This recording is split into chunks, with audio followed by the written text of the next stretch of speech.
5.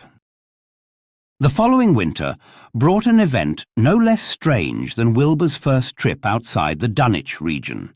Correspondence with the Widener Library at Harvard, the Bibliothèque Nationale in Paris, the British Museum, the University of Buenos Aires, and the Library of Miskatonic University of Arkham had failed to get him the loan of a book he desperately wanted.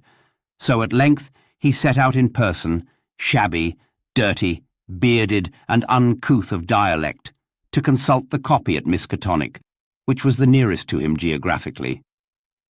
Almost 8 feet tall, and carrying a cheap new valise from Osborne's general store, this dark and goatish gargoyle appeared one day in Arkham in quest of the dreaded volume kept under lock and key at the college library, the hideous Necronomicon of the mad Arab Abdul al-Hazred in Olaus Wormius Latin version, as printed in Spain in the 17th century. He had never seen a city before, but had no thought save to find his way to the university grounds, where indeed he passed heedlessly by the great white-fanged watchdog that barked with unnatural fury and enmity and tugged frantically at its stout chain. Wilbur had with him the priceless but imperfect copy of Dr. Dee's English version, which his grandfather had bequeathed him, and upon receiving access to the Latin copy, he at once began to collate the two texts with the aim of discovering a certain passage which would have come on the 751st page of his own defective volume. This much he could not civilly refrain from telling the librarian, the same erudite Henry Armitage, A.M. Miskatonic, Ph.D. Princeton, Littensch degree Johns Hopkins, who had once called at the farm, and who now politely plied him with questions.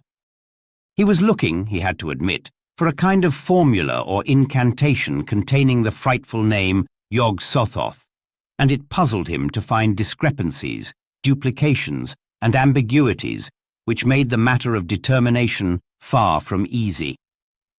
As he copied the formula he finally chose, Dr. Armitage looked involuntarily over his shoulder at the open pages, the left-hand one of which, in the Latin version, contained such monstrous threats to the peace and sanity of the world. "Nor is it to be thought," ran the text as Armitage mentally translated it, "that man is either the oldest or the last of earth's masters, or that the common bulk of life and substance walks alone. The old ones were, the old ones are, and the old ones shall be. Not in the spaces we know, but between them they walk serene and primal, undimensioned and to us unseen. Yog-Sothoth knows the gate. Yog-Sothoth is the gate. Yog-Sothoth is the key and guardian of the gate. Past, present, future, all are one in Yog-Sothoth. He knows where the old ones broke through of old, and where they shall break through again.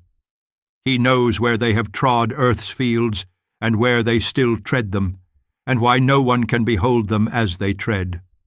By their smell can men sometimes know them near, but of their semblance can no man know, saving only in the features of those they have begotten on mankind, and of those are there many sorts, differing in likeness from man's truest eidolon to that shape without sight or substance which is them.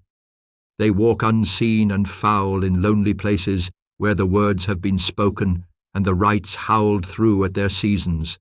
The wind gibbers with their voices, and the earth mutters with their consciousness. They bend the forest and crush the city, yet may not forest or city behold the hand that smites. Kadath in the cold waste hath known them, and what man knows Kadath? The ice desert of the south and the sunken isles of ocean hold stones whereon their seal is engraven. But who hath seen the deep frozen city or the sealed tower, long garlanded with seaweed and barnacles? Great Cthulhu is their cousin, yet can he spy them only dimly. Shub-Niggurath. As a foulness shall ye know them. Their hand is at your throats, yet ye see them not, and their habitation is even one with your guarded threshold. Yog-Sothoth is the key to the gate, whereby the spheres meet. Man rules now where they ruled once. They shall soon rule where man rules now.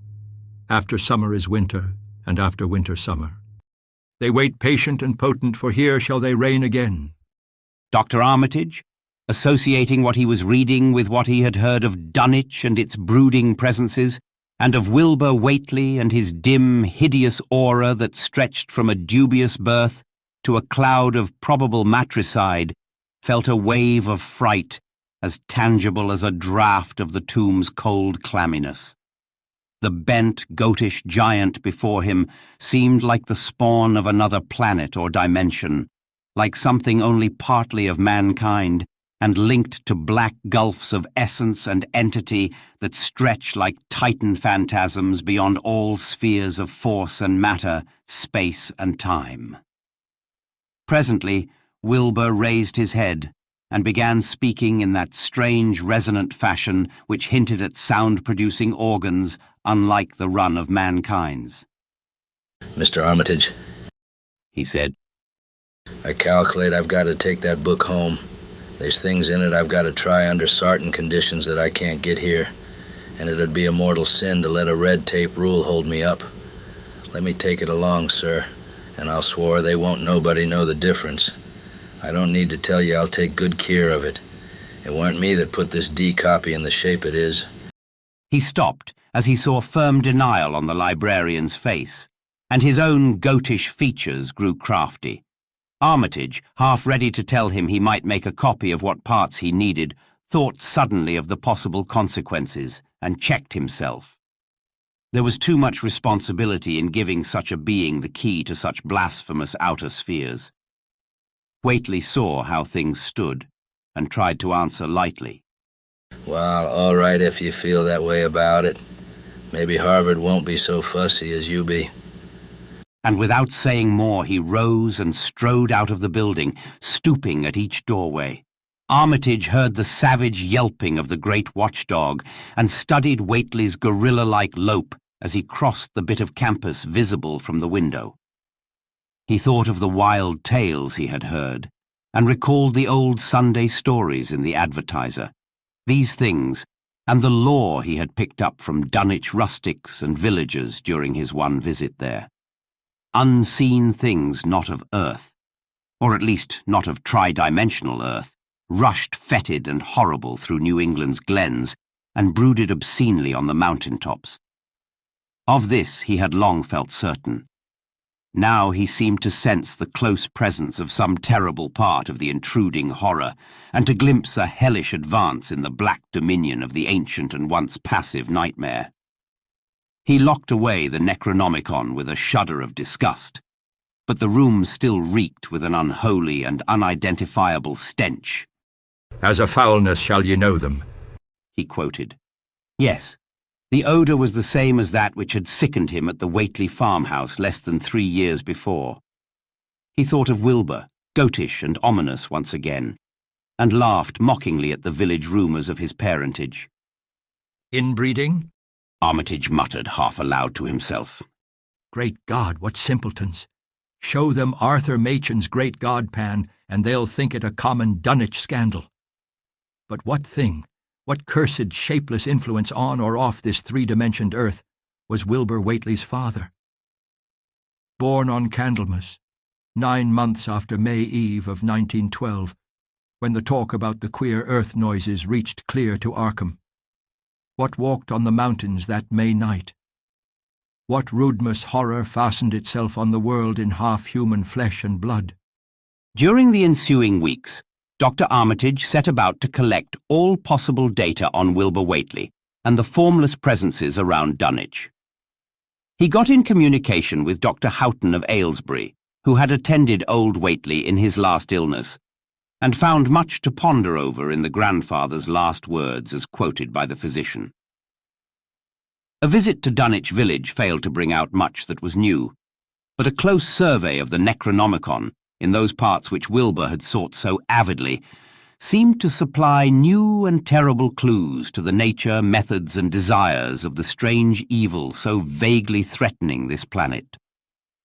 Talks with several students of archaic lore in Boston, and letters to many others elsewhere, gave him a growing amazement which passed slowly through varied degrees of alarm to a state of really acute spiritual fear.